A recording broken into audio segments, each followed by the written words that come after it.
So let's now solve some substitution problems from your practice. We're going to go through the evens. So if you're feeling stuck, this is the place to come. First, solve one of our equations for one of the variables. In number 10, it's already done for us. Y is already by itself in both equations. So our first step, taken care of.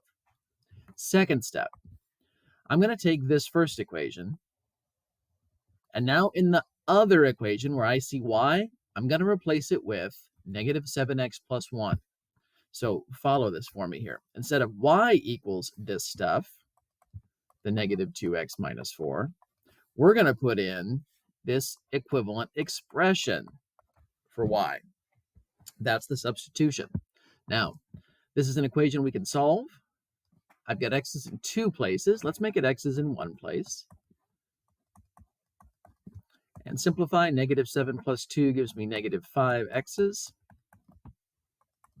And then over here, those will go to 0. The negative 4 remains. Subtract the 1. So negative 5x, those go to 0, equals negative 5. Divide by negative 5. And we're left with x equals positive 1. Good. Now, to finish, because the solution to a system is two numbers. Now we know a number for x. Go back to one of these equations, put that number in for x, and let's see what happens. I'm going to use just the top equation. Y equals negative 7 times x, but x I now know is the number 1. And simplify. That's negative 7 plus 1, which is negative 6. Very cool. So here's what I have. My ordered pair. X is 1, y is negative 6. Let's check this answer.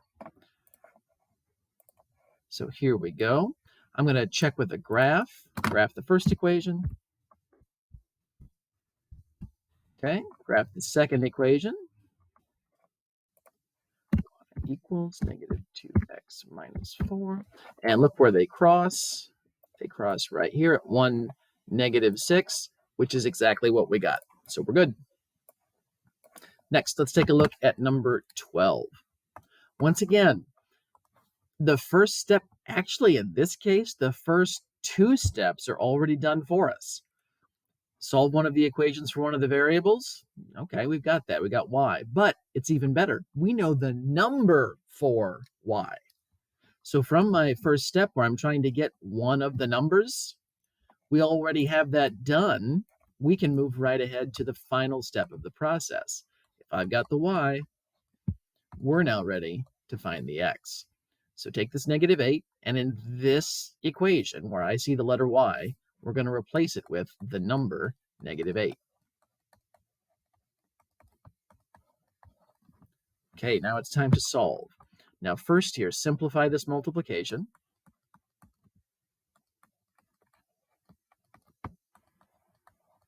Now, let's get this x by itself.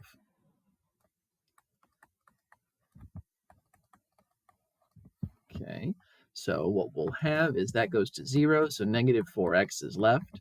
Negative 20 plus 48 is positive 28. Divide by negative 4. And we're left with, those reduced down to 1x equals 28 divided by negative 4 is negative 7. So the final solution, x is negative 7, y is negative 8. I think that's right. Let's check it on a graph. Put in our two equations exactly like they look. So I'm going to get rid of those old ones.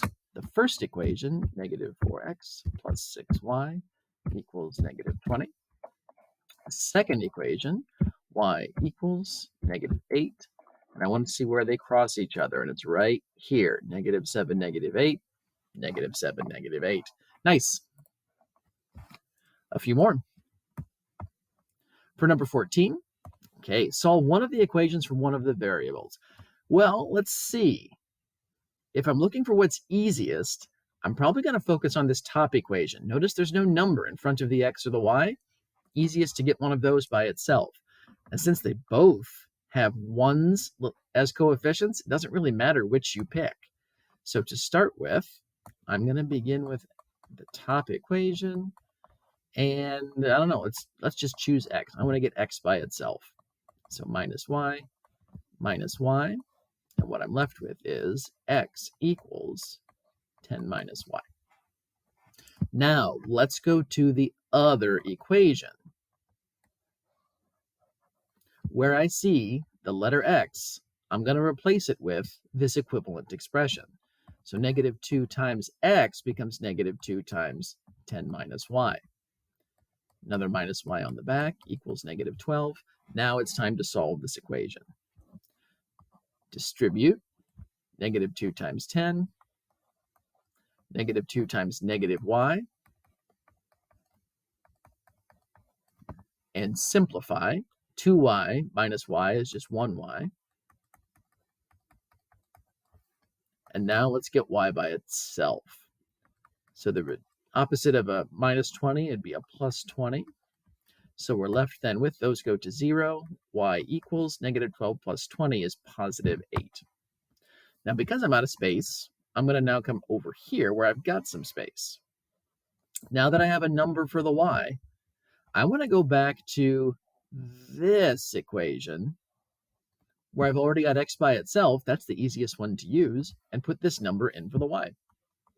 So x equals 10 minus the y number, which is 8, so x equals 2.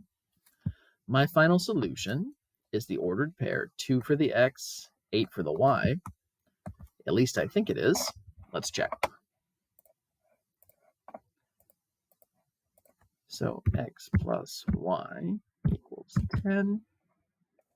And then negative 2x minus y equals negative 12. And I want to see where those cross each other. Ordered pair 2, 8. Ordered pair 2, 8. Nice. Next up, number 16. Now, as we look at this one, let's see what's going to be easiest. If I want to solve for this x, I'm going to have to divide everything by negative 6. That's going to give me some fractions. If I divide here by 4, or negative 4 rather, that again is going to give me some fractions. Down here, if I divide by 7, fractions everywhere. And down here, if I divide by negative 2, fractions everywhere. So that's the bad news. We're going to have fractions no matter what we do. Here's the good news. We can pick what's easier to work with. If you're going to have fractions, I'd like to have fractions with a simple denominator like 2, rather than with a complicated denominator like 7. So I'm going to choose to take this bottom equation and get the y by itself. To do that, let's first subtract the 7x's. That's going to leave me with negative 2y equals a 9 minus 7x, and then divide by the negative 2, recalling that when I do that, those reduce down to just 1y, and over here I've got to take the 9 divided by the negative 2 and the 7 divided by the negative 2. Now, because it was a negative 7, negative over negative is going to leave us with positive. Now, you may be thinking, oh my gosh, that's fractions. That's going to be tough to work with. You're not wrong, but they're going to go away here. Let's see what happens next. Now, go to the other equation where I see the letter y. We're going to replace it with this equivalent expression, and then let's see what happens.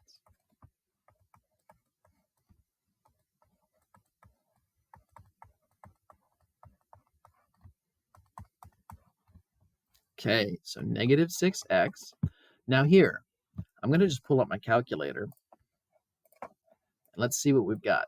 We're going to distribute. So negative 4 times negative 9 over 2. Negative 4 times negative 9 divided by 2. Look at that. No more fraction. That's just 18. So positive 18. And then negative 4 times 7 divided by 2. Let's again see what we got. Negative 4 times 7 divided by 2. That's negative 14. So negative 14 x's. And that's then equal to negative 2. Notice these x's are on the same side of the equal sign, so just combine them like they look. Negative 6 plus negative 14 is negative 20 x's plus 18 equals negative 2. All right, let's get x by itself. We're then left with, over here, a negative 20x. Plus 18 minus 18 goes to 0. Negative 2 minus 18 is negative 20. A division and a division. We're left with x equals 1, positive 1. Nice. The hard work is over. We've got one of the numbers. Let's now find the other. I'm going to recommend going back to this equation where the y is already by itself, because even though it's got fractions, we can take advantage of the calculator to take care of some of that work for us. So negative 9 over 2 plus 7 over 2. That should leave me with negative 2 over 2, which is equal to negative 1. Let's see if that actually happens. So final step here, I just want to evaluate negative 9 divided by 2 plus 7 divided by 2 times 1. And oh, look at that, comes out to be negative 1. So my best guess as to the solution is that the x-coordinate is positive 1 and the y-coordinate is negative 1. Let's see what happens. Okay. Checking with the graph. Now, when you're graphing, make sure you always go back to the very start of the problem. Use the equations you began with.